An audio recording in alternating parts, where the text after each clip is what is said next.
आवश्यक खाद्य सामग्री जैसे गेहूं, चावल, दालें एवं दूध की आपूर्ति की स्थिति संतोषजनक है और इनकी उपलब्धता को निरंतर मॉनिटर किया जा रहा है।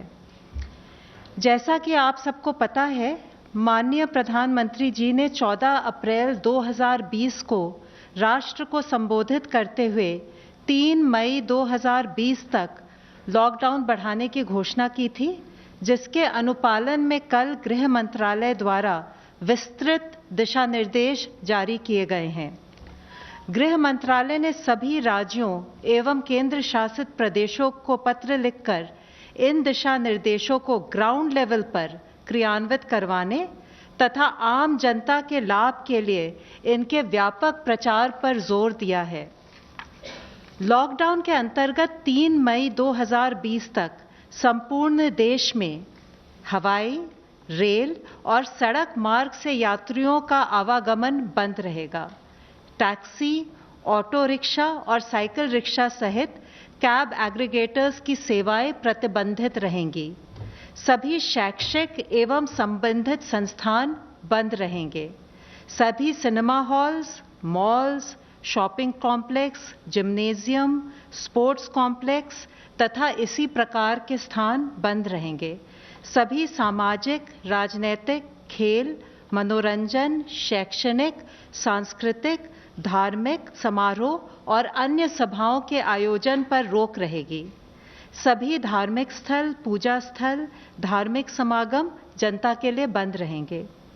जो क्षेत्र हॉटस्पॉट्स या कंटेनमेंट जोन नहीं है, वहां पर 20 अप्रैल से कुछ चुनिंदा गतिविधियों की अनुमति दी जा सकेगी, बशर्ते कि वहां पर मौजूदा दिशा निर्देशों एवं सोशल डिस्टेंसिंग का कड़ाई से अनुपालन किया जा रहा हो।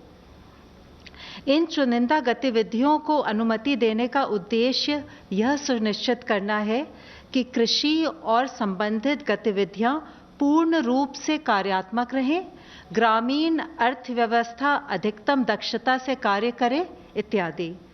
गृह मंत्रालय द्वारा विस्तृत दिशा निर्देश हमारी वेबसाइट पर उपलब्ध हैं। मैं आपके माध्यम से एक बार फिर लोकहित में लॉकडाउन को सफल बनाने के लिए कुछ नियमों का सार्वजनिक स्थानों पर और कार्यस्थलों पर कड़ाई से अनुपालन करने पर जोर देना चाहूंगी।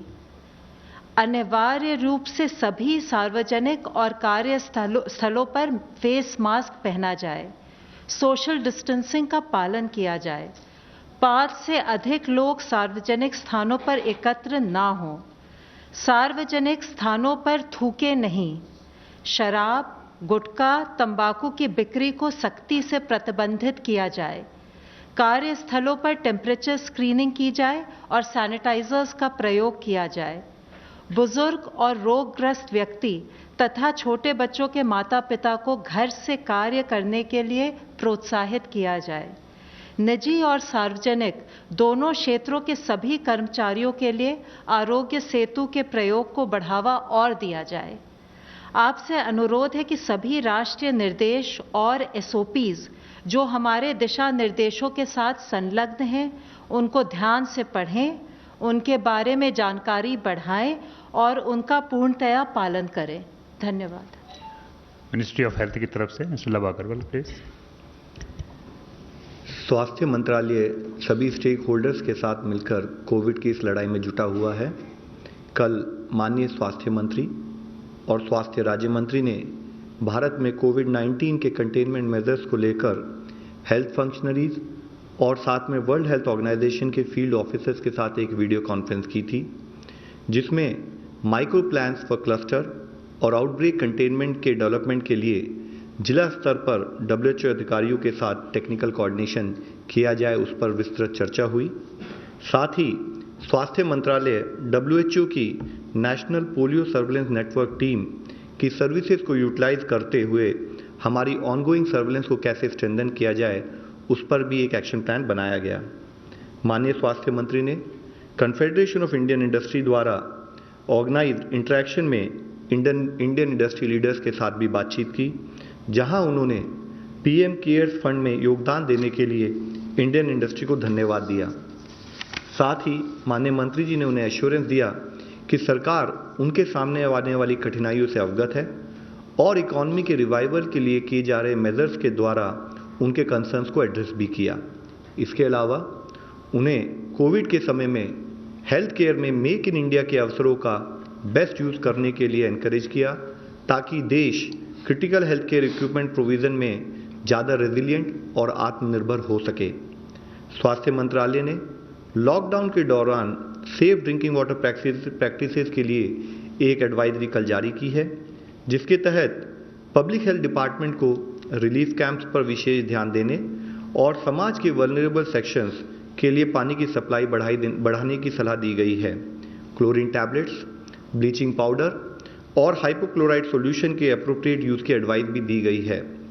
स्वास्थ्य मंत्रालय ने सभी स्टेट्स और यूनियन टेरिटरीज को कोविड-19 के आउटब्रेक के दौरान इसेंशियल सर्विसेज हेल्थ सर्विसेज की डिलीवरी पर एक डिटेल्ड गाइडलाइंस को भी इशू किया है, जिसके तहत इन सेवाओं में जैसे कि मैटरनल और child health services, prevention and management of communicable health diseases, treatment of chronic illnesses शामिल हैं ताकि उनके कॉम्प्लिकेशंस को अवॉइड किया जा सके और इमरजेंसीज को एड्रेस किया जा सके। हेल्थ केयर वर्कर्स को इन सब बीमारियों के बारे में कार्य करते हुए सेफ्टी इंश्योर करा जाए, उसके बारे में रिक्वेस्ट की गई है। कोविड डेडिकेटेड फैसिलिटीज़ के अलावा रिमेनिंग फैसिलिटीज़ ऐसी सेवाएं प्रदान करती रहेंगी। नॉट फॉर प्रॉफिट और प्राइवेट सेक्टर को भी ऐसे कार्य में इन्वॉल्व किया जाए, उसके लिए स्टेट गवर्नमेंट से कहा गया है। ओवर क्राउडिंग को रोकने के लिए टेली हेल्थ सर्विसेज को प्रमोट करना चाहिए। साथ ही लॉकडाउन या रेस्ट्रिक्शंस के पीरियड के दौरान इम्यूनाइजेशन और एंटीनेटल केयर जैसी सेवाओं को रीऑर्गेनाइज किया जाना चाहिए और इस तरह की सेवाओं को कोई एक दिन फिक्स करके प्रोवाइड किया जाए। ये सर्विसेज देते समय भी फिजिकल डिस्टेंसिंग और रिक्वायर्ड इन्फेक्शन प्रिवेंशन प्रोटोकॉल को फॉलो करना चाहिए। Pregnant women, children with malnutrition, TB, leprosy, HIV, viral hepatitis, pulmonary diseases या डायलिसिस जैसी जितनी भी सेवाएं हैं, उनको हमारे सब हेल्थ सेंटर और हेल्थ एंड वेलनेस सेंटर के प्राइमरी हेल्थ केयर टीम उनको मॉनिटर करें और उनके द्वारा हम ये सर्विसेज प्रोवाइड करें, उसके लिए आदेश जारी किए गए हैं। साथ ही बल्क ड्रग्स की अवेलेबिलिटी और प्रोडक्शन को बढ़ाने के लिए मिनिस्ट्री ऑफ एनवायरनमेंट ने एक एनवायरनमेंट इम्पैक्ट असेसमेंट नोटिफिकेशन में अमेंडमेंट किया है, जिसके तहत जो भी प्रोजेक्ट या एक्टिविटीज़ बल्क ड्रग और इंटरमीडिएट से रिलेटेड हैं, उनका रिकैटेगराइजेशन करते हुए कैटेगरी ए से कैटेगरी B2 में डाला गया है, जिसके तहत उनका अप्रेजल नेशनल लेवल पर लाए बिना स्टेट लेवल पर त्वरित गति से किया जा सकता है। इसके द्वारा भारत सरकार जो चाहती है कि इम्पॉर्टेंट मेडिसिन और ड्रग्स की अवेलेबिलिटी बढ़े, और यह अमेंडमेंट 30 सितंबर से जिन्होंने भी कोई भी प्रपोजल दिया है उस पर लागू होगा। आज स्टेट रेगुलेटरी बॉडीज इस कैटेगरी के तहत 100 से अधिक प्रपोजल की समीक्षा कर रही है, जो डिसीजन मेकिंग के डिफरेंट लेवल पर है। अब तक टोटल 1489 पीपल हैव रिकवर्ड, और अगर हम देखें तो एक दिन के अंदर 183 लोग रिकवर हुए हैं। भारत में कंफर्म केसेस की संख्या में टोटल 941 नंबर्स का इंक्रीज नोट किया गया है और टोटल पॉजिटिव केसेस 12,380 12,380 हैं। अब तक टोटल रिपोर्टेड डेथ्स 414 हैं, जिसमें से 37 deaths have been reported in last 1 day. मैं आप लोगों की दृष्टि में लाना चाहूँगा, हमारी इस लड़ाई में, हमारे इस एफर्ट्स में अभी तक भी फील्ड लेवल पर किए हुए एक्शन के तहत 325 ऐसे जिले हैं जहां पर कोई भी केस नहीं आया है। हमारी केस फैटेलिटी रेट अगर 3.3% है, तो हमारी percentage of people who have recovered so far is around 12.02%। साथ ही फील्ड लेवल पर जो कुछ ऐसे जिले जहां पर इससे पहले केसेस आए थे, लेकिन फील्ड एक्शन के द्वारा उनको कंट्रोल और उनके कंटेनमेंट से संबंधित जो काम हुआ है, उसके तहत माहे इन पुडुचेरी एक वह जिला है जहां पर पिछले 28 दिनों से कोई फर्दर पॉजिटिव केस नहीं आया है। इसके साथ ही 27 ऐसे जिले हैं उन 17 राज्यों में जहां पर पिछले 14 दिनों से कोई पॉजिटिव केस नहीं आया है, जिसमें है कि पटना बिहार से, नादिया वेस्ट बंगाल से, प्रतापगढ़ राजस्थान से, गिर सोमनाथ पोरबंदर गुजरात से, भद्राद्री कोथागुडम तेलंगाना से, साउथ गोवा गोवा से, उत्तराखंड से Pauri Garhwal, Pilibhit in UP, Rajouri in Jammu Kashmir, west Imphal in Manipur, Bilaspur, Durg, Rajnandgaon Raipur में, छत्तीसगढ़ में, पुडुचेरी में जैसे मैं बता चुका हूँ माहे, ऐज़वाल वेस्ट जो है मिजोरम में, देवनगिरी, कोडगु, तुमकुर, उडुपी और बेल्लारी कर्नाटका में, वायनाड, कोट्टयम केरला में, SBS नगर पंजाब में, हरियाणा में पानीपत और मध्य प्रदेश में शिवपुरी। मैं आप सबसे यही रिक्वेस्ट करना चाहूँगा कि फील्ड लेवल पर जो कंटेनमेंट का ये प्लान ऑफ एक्शन इम्प्लीमेंट हो रहा है उसके रिजल्ट हमें दिखने लगे हैं। लॉकडाउन, सोशल डिस्टेंसिंग और कंटेनमेंट मेजर्स के इस कंबाइंड एफर्ट से अगर हम लोग इसी तरीके से इस सतत प्रयास में लगे रहेंगे तो हमें सफलता जरूर मिलेगी। धन्यवाद। ICMR representative please. आज तक हमने 2,90,401 लोगों की टेस्ट की है। उनमें से 30,043 यानी 30,043 इनकी टेस्ट कल हुई। उसमें 26,331 जो थे वो ICMR नेटवर्क के जो 176 लैब्स है उनमें हुआ है। 3,712 ये प्राइवेट लैब्स में हुआ है जिनकी संख्या अभी 78 है और उनके कलेक्शन सेंटर्स ये 16,000 सिटीज़ के अंदर पाए जाते हैं देश भर में। ये जो कैपेसिटी का बार बार इशू आता है, अभी आपने देखा कि 26,331 वो नेटवर्क में से हुए हैं। हम अगर 9 घंटा काम करते हैं जैसे एक शिफ्ट में करते हैं तो हमारी अभी जो लैब की कैपेसिटी है वो 42,418 है और अगर हम उसको बढ़ा के 2 शिफ्ट में कर दें तो 78,227 लोगों की टेस्ट हम हर दिन कर सकते हैं। दूसरी बात जो बार बार पूछ रहे थे सब, रैपिड टेस्ट किट्स आए क्या? 2 किस्म के रैपिड टेस्ट किट्स आज आ चुके हैं। एक लिवजॉन करके कंपनी का है, एक वॉन्फ्लो करके कंपनी का है। ये जो टेस्ट किट्स हैं इनकी संख्या लिवजॉन की 2 लाख और वॉन्फ्लो की 3 लाख है। इन दोनों किट में थोड़ा सा फ़र्क है। फ़र्क यह है कि लिवजॉन का जो किट है लिवजॉन का किट और वॉन्फ्लो के किट में IgG और IgM 2 अलग बैंड्स आते हैं क्या? एक इसमें दोनों बैंड एक साथ होते हैं जिसके बारे में हम थोड़ी चर्चा करके देखें। इन दोनों किट्स की सेंसिटिविटी 80% से ज़्यादा है और स्पेसिफिसिटी भी तकरीबन 84% से ऊपर ही है। तो जिस ढंग से इनका जो क्लेम है कि ये टेस्ट अच्छे हैं, शायद उसका पहला इस्तेमाल होगा और हमको खुद को भी उसके बारे में फील्ड कंडीशंस में का पता चल जाएगा। अब जब इन चीज़ों की हम बात करते हैं तो 2 चीज़ें समझना ज़रूरी है। ये सीरोलॉजिक किट्स हैं। अब जब हम सीरोलॉजिक किट्स बोलते हैं, जो एंटीबॉडी देखने के किट्स जिसको हम अभी रैपिड किट करके ज़्यादा जानते हैं, वो किट्स के बारे में हमको थोड़ा समझना पड़ेगा। मेरे शरीर में अगर विषाणु गया तो मुझे क्या दिखेगा? सबसे पहले मेरे नेज़ल स्वैब या ओरल फेरिंजियल स्वैब, जहाँ से स्वैब जो हम लेते हैं उसमें विषाणु नज़र आएगा। मैं अगर और 8 दिन रुकूं, 8 दिन के बाद में मुझे क्या दिखाई देगा कि जैसे मुझे लक्षण आना शुरू हो जाएंगे, उन विषाणु की संख्या ये मेरे गले में या नाक में रहे वो सबसे ज़्यादा होती है जब लक्षण आते हैं। जब उसके बाद में ये गिरना शुरू हो जाती है। अब उस वक्त एंटीबॉडी को क्या होगा? अब थोड़ा एंटीबॉडी के बारे में हम समझ लें, यानी वो क्लैरिटी हमको लोगों तक पहुंचाने आएगी। मेरे शरीर में अगर कोई विषाणु गया तो वो विषाणु को लड़ने के लिए मेरा शरीर कुछ शस्त्र तैयार करता है जिनको हम साइंटिफिक भाषा में एंटीबॉडी बोलते हैं। ये एंटीबॉडी जो होती है, जैसे अगर मुझे बताना है, समझो इस किस्म का विषाणु है तो एंटीबॉडी इससे एग्जैक्टली उल्टी होती है, वो इस किस्म की रहेगी और उसको चिपक जाएगी तो वो विषाणु नाकाम हो जाएगा। अब हमको एक समझना है, इनमें टाइप्स होते हैं। सबसे पहली एंटीबॉडी जो आती है वो IgM किस्म की एंटीबॉडी आती है। ये जो IgM किस्म की जो एंटीबॉडी होती है ये ज़्यादा दिन रुकती नहीं, थोड़े दिन के बाद में चले जाना अपेक्षित रहता है। IgM एंटीबॉडी जैसे आती है तो हमको पता चलता है कि ये इन्फेक्शन रिसेंट है, ऐसे में लगा है। जब आईजीजी एंटीबॉडी आएगी तो मुझे ये पता चलेगा कि मेरी प्रतिकार शक्ति अच्छी हो रही है। इसका मायना सिर्फ आईजीजी अगर मुझे दिखा और आईजीएम नहीं दिखा तो मैं ये समझ सकता हूँ ये पुराना इन्फेक्शन है। अब इतना मैंने क्यों बताया, उसके दो कारण हैं। जब हम रैपिड एंटीबॉडी टेस्ट करेंगे तो ये rapid antibody test early diagnosis के लिए नहीं है। ये लोगों ने समझना बहुत ज़रूरी है।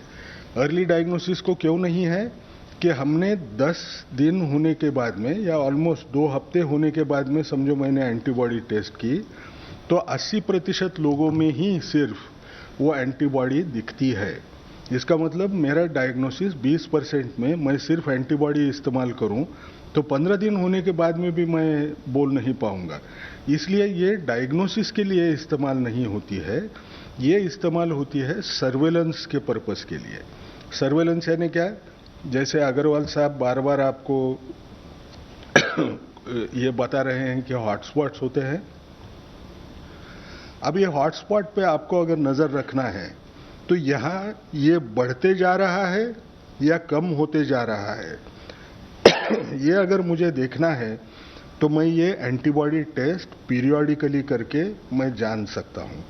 अब कुछ लोगों के मन में एक विचार आएगा कि क्या एंटीबॉडी टेस्ट पॉजिटिव हो गई इसका मायना मुझे इन्फेक्शन हुआ, मुझे बाद में इन्फेक्शन नहीं होगा, ऐसे मैं मान सकता हूँ क्या? तो हमको एक दूसरी चीज समझना है।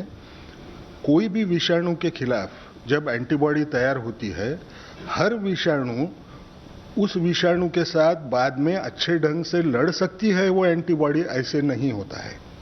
उदाहरण के तौर पे देता हूँ, मुझे अभी यहाँ हिंदी में क्या बोलते हैं मालूम नहीं, वैरिसेला जोस्टर करके जो चिकन पॉक्स जो होता है ना, चिकन पॉक्स की जो बीमारी होती है उसमें जो एंटीबॉडी एक बार तैयार हो जाए तो इतने अच्छे दर्जे की होती है, इतनी अच्छी क्वालिटी होती है कि जिंदगी भर बाद में नए सिरे से ये चिकन पॉक्स आपको कभी होता नहीं। लेकिन उसी हिसाब से अगर आपने देखा तो साइंस में का पैराडॉक्स देखो, आपको एचआईवी इन्फेक्शन हुआ, मेरे शरीर में एचआईवी एंटीबॉडी जिंदगी भर दिखेगी लेकिन वो एचआईवी के खिलाफ प्रोटेक्ट नहीं करती है। तो एंटीबॉडी दिखे भी तो हम ये नहीं समझ सकते हैं कि इसका मायना मुझे हुआ ही नहीं है। ये देख यानी मेरा इम्यून रिस्पांस बहुत स्ट्रांग है, अभी मुझे कभी होगा नहीं, ये बोलना कठिन होता है। कब तक कठिन होगा? जब तक इसके ऊपर अच्छा संशोधन नहीं होता, ये एंटीबॉडी कितनी अच्छे ढंग की है इसका पता नहीं चलता, जब तक हम इसको इस्तेमाल नहीं कर सकते इस ढंग से। ये क्यों बोल रहा हूँ? हमने सर्वेलेंस पर्पस के लिए इस्तेमाल करना है, ट्रेंड देखने के लिए इस्तेमाल करना है, लेकिन इसको हम अर्ली डायग्नोसिस के हिसाब से हमने कभी इस्तेमाल करना नहीं चाहिए। अब दूसरी बड़ी बात कि हम जब ये एंटीबॉडी टेस्ट के इंडिकेशन बोल रहे हैं कि ये सर्वेलेंस में इस्तेमाल करते हैं, तो फिर एक बार हम याद करवा के देख लें कि ये आरटीपीसीआर जो है पहली वायरोलॉजिक टेस्ट हम किन किन लोगों को दे रहे हैं। अब अगर मैं आपको बोलूं, फिर पुरानी याददाश्त आपको दिलवा दूं कि ये जो टेस्ट किट है, ये जो टेस्ट है किस किस को ऑफर होती है? जो भी ऐसी जगह से इंटरनेशनली आया है जिनको 14 दिन में वो वहाँ गया था जहाँ ये बीमारी ज़्यादा फैली हुई थी, उसको ऑफर हो सकती है, उसको अगर उसके लक्षण दिखाई दे तो। लेकिन आज के तौर पे ये क्राइटेरिया रिलैक्स्ड है, लेकिन कभी ना कभी तो भी, क्योंकि ये अभी तो लॉकडाउन चालू है, इंटरनेशनल फ्लाइट्स नहीं है, कभी ना कभी तो भी ऐसे होगा, फिर हम खुल जाएं, उस वक्त ये क्राइटेरिया फिर लगेगा, इसलिए उसको अभी भी रखे हैं।